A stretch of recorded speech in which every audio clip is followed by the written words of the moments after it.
So I'm really excited about talking to Kari, Dr. Kari Anderson, now on our little launch party. It's so great to see you. And we have a little bit of a history that I'm going to share just a touch of, and then I'd love to have you kind of speak about where you are and what you're doing now too. So we met in a class you were instructing. It was treatment and modalities, I think. Is that the name of it? Something like that? And it was on, we had to present a person, right? So we had to create a treatment plan for a person. And I ended up having someone that was basically me. And so I was treating myself, and I found it so fascinating. And I loved the way everything came together in that particular class. Like things just started to click. And I knew at that time that this is what I wanted to do.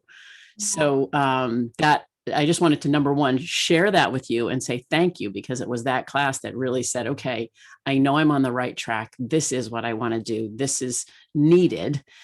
And we need people that are in this industry. So I would love to have you share a little bit about, because you still teach for them. Yes, in fact, I'm getting ready to teach. They split their fall semester into two, and I teach intensive second half in a 6-week course. Same format, and unfortunately, I have to do it through Zoom now. I don't go out in person anymore.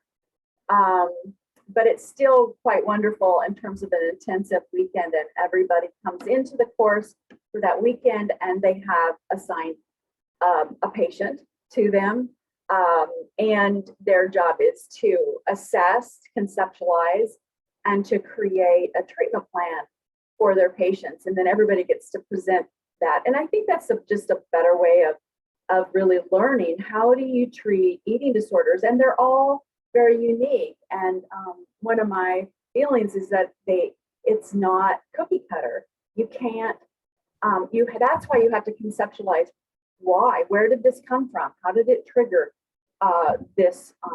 How long has it been going on? What resonates with this particular person? And so that's why I love it so much, because everybody can have something unique. And I actually still remember I did not at the time know it was you that you were treating, but I do remember because it was so creative, and that you used some very embodied modalities. That's when I was first introduced to the drumming, right? Right. And how healing that is for the brain and also for the soul. And so anyway, I still teach it. I'm looking forward to doing it.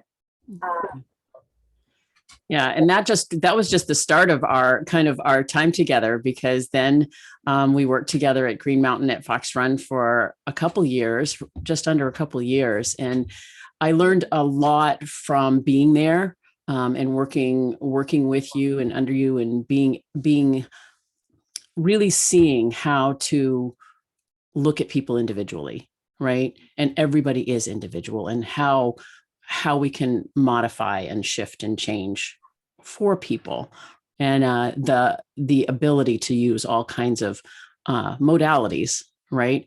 Do you find, can you share like what things tend to work better for people, or is there really no, when it comes to, suffering with an eating disorder? I know they're so different, and there's so really many types now, but.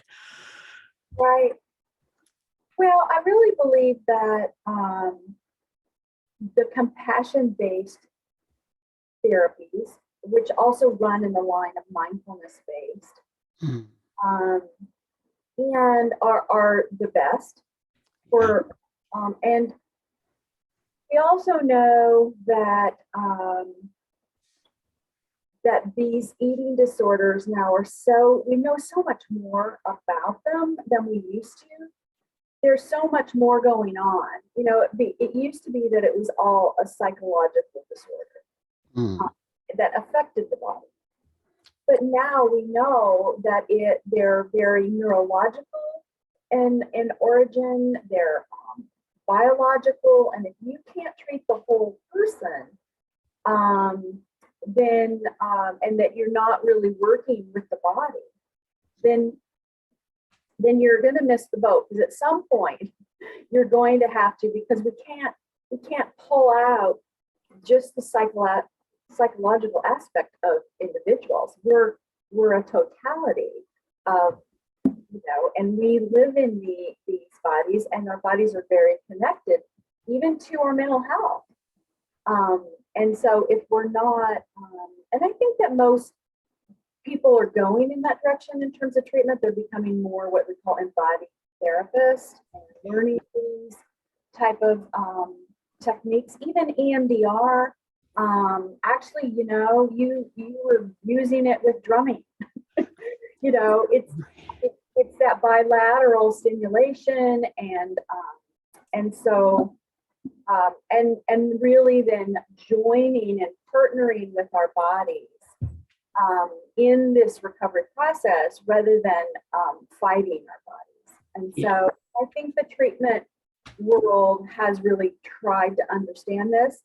Those that aren't are behind, because and now they even use movement and exercise in the treatment of eating disorders, and before, exercise was so taboo. So I'm very excited in terms of that the industry is starting to catch up with the new science that's coming.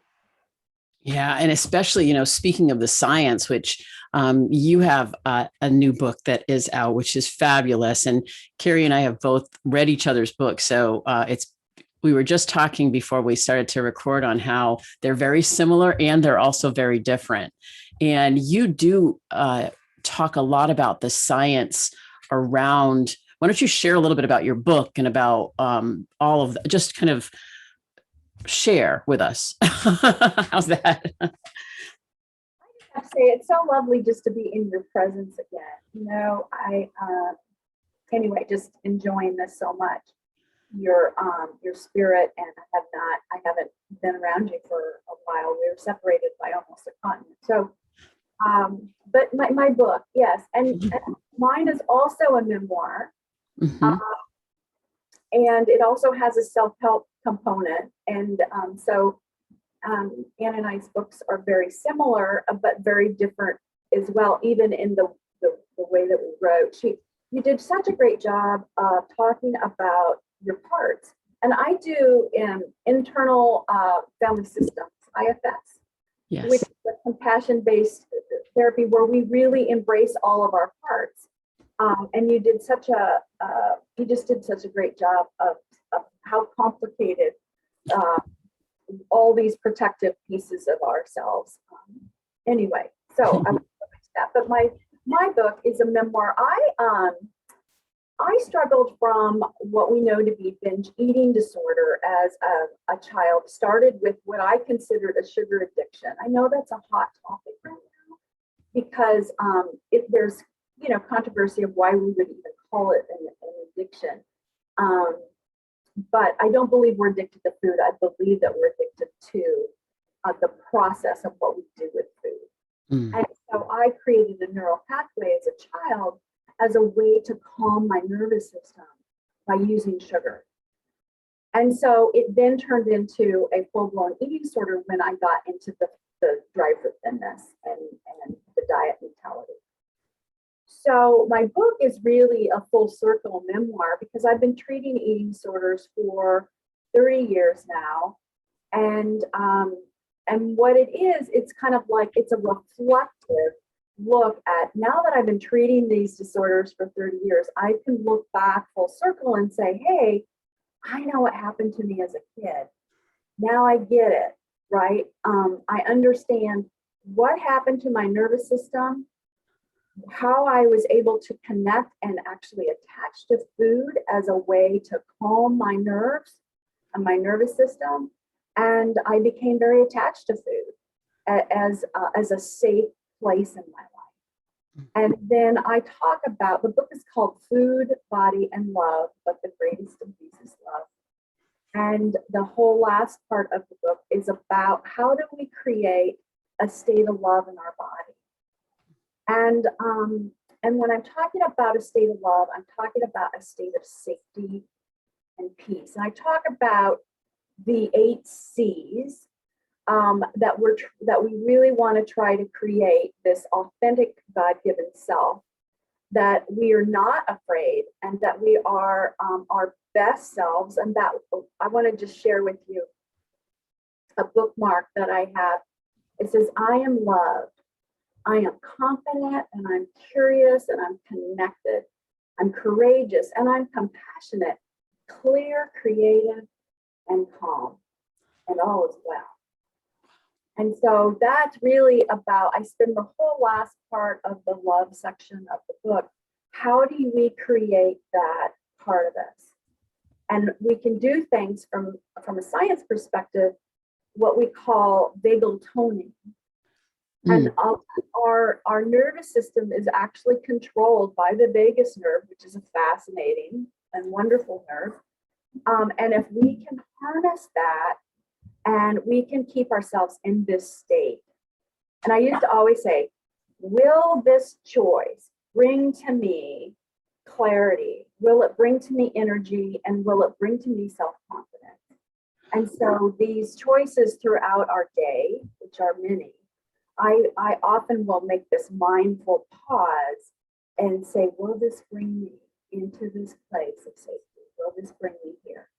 Yeah, I love that. And it really, like, I love the inner kind of feeling of love, and what does that look like? And it doesn't have to be the big taboo kind of word that I think as far as women, I can't love myself. We've been taught that we're not supposed to.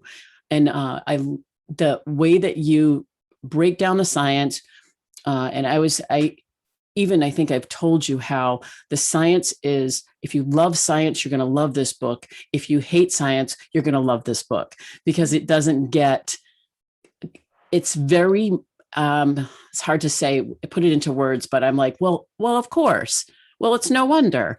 Well, oh, all right. That makes much more sense. And so it's these pieces that have been apart, and you've pulled them together beautifully in the book. So I think that that's a really a great testament to how you've looked at your life, from that bird's eye view, and said, here, now I can see how I can put this together. And it really is, I'm a proponent of weight neutrality, and I'm a proponent of befriending the body, befriending the nervous system, befriending the physiological functioning of the body, instead of being afraid of it and to pull away. It's to press in. And so when we get anxious, it's an uncomfortable situation, right? It doesn't feel very good, or when we feel pain or grief. But if we can press into it and say, thank you, body. Thank you for doing your job. You are protecting me by alerting me.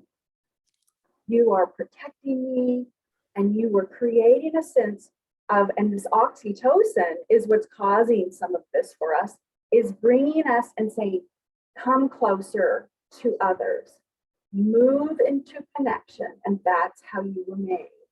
And so not to pull away, and not to be frightened of being loved, right? Or to love others. Yeah. And that connection piece has been so hard over the past year and a half. Do you have like a tip for people with this kind of society that we're in, with so much fear and uncertainty? Is there something that you would recommend for people for that connection piece? It's, well, and you gotta love technology, and you gotta hate it, at the same time, and just to really understand. And I talk about Mean Girls in my book on the internet. And we have to learn how to find our people and to embrace our story, because everybody has a story, right? And that's where we connect. We connect with our stories. And so embrace your story and find those people that connect with your story. And that is exactly what I tried to do with my book. It was written for people that have no idea that all that's going on in their body. They just thought they weren't good at dieting. They just thought that they were failures at controlling their weight. And so I wanted to reach them. And so hopefully they can find a book and to have some compassion for what's really going on. So, but don't try to please. We live in a dichotomous culture. Right. We believe, our culture is you're believing my way or you're wrong. Right. And so don't let that get you down, right? Because you just need to find your way. Yeah. Yeah. I like that. Find your people. Right. And then the others, you just move away from them. Right. Yeah, you notice that they're there. It's kind of like the therapy of I'm noticing that there's some people that aren't being nice to me. Mm-hmm. Just noticing that. Yeah. Instead of really taking it on. Right. Not owning it, just noticing it. Right. I'm noticing that there's some people that don't agree with me. Yeah. And that's okay. That's the way it is. Right. As opposed to holding on to it and then dragging it around with us for years. Right. Yeah, like a backpack. You have some really great, what as a therapist, we call cognitive behavioral techniques in your book. But you bring it into a way of just a normal person that says, hey, this is what worked for me. Yeah. Thank you. That's what's so nice about having them both be similar. They're going to, I think the same people can read them and get really different things out of them, which is awesome. So why don't you share where you are now, what you're doing now, and where people can get your book as well. So. Yeah. Okay. Well, I'm in Scottsdale now in private practice. Annie and I are similar in age. I'm a little older. So I've decided in my quote semi-retirement that I'm going to kind of slow down a bit. So I take a few private practice clients. I do retreats, just starting a whole new type of retreat called Food, Body, and Love retreats. Yay. Yeah, I'm excited. I hope COVID is well, does well and goes away so that we can have some more in person. My retreats are very intimate, though. They're only 8 people at a time. Mm-hmm. I pray my safety is my number one priority. And so I'll start those up in January and through 2022. And they really do follow the methods that I outline in my book. You can get my book on Amazon. And it's real easy to find, Food, Body, and Love. And I have an author profile on Amazon, Dr. Kari Anderson. And so you should be able to find it if you go to books. It pops up. All right. Yeah. It's probably, it'll be on my read thing too, I think. So I'll have to check and see if it is. If it's not, I'll put it there anyways. So I also have, I have a couple websites that are pretty easy to remember. I have the foodbodyandlove.com. Okay. Foodbodyandlove.com. And my regular website that you can learn about retreats and stuff is myeatingdoctor, doctor.com, myeatingdoctor.com. I love that. I have a person that calls me and food. So, and that's, the way that that's my term of endearment for her. But I like the My Eating Doctor is easy to remember. And it's, it's a great way to kind of know what you do, right? It tells you what you do. So, yeah. Thank you so much for recording with me a little bit today on this wonderful day for me as I launch this book and have this little launch party. I appreciate you being part of it with me. And I'm so part of the reason I wanted to do this was so that I could have people like you to say thanks, because that's because of some of the people that I, have, I don't know, brought into my world or have just been placed into their worlds. Either way, whatever happened, it was the right path for me. So I learned so much from that one class to just go boom. And then it was a snowball into, me writing this book and doing this work. So thank you. Great affirmation, but I just wish you so well in your book launch. It's a whole new world, right? This whole authorship thing and launch books and whatnot. But I hope it really goes well. I hope your book finds its way into the homes and hearts of the people that need to read it. Yeah, that's the key right there. Find its way to the people that need it. So thank you so much. And best of luck to you too as well. All right. You take care. Bye. Bye.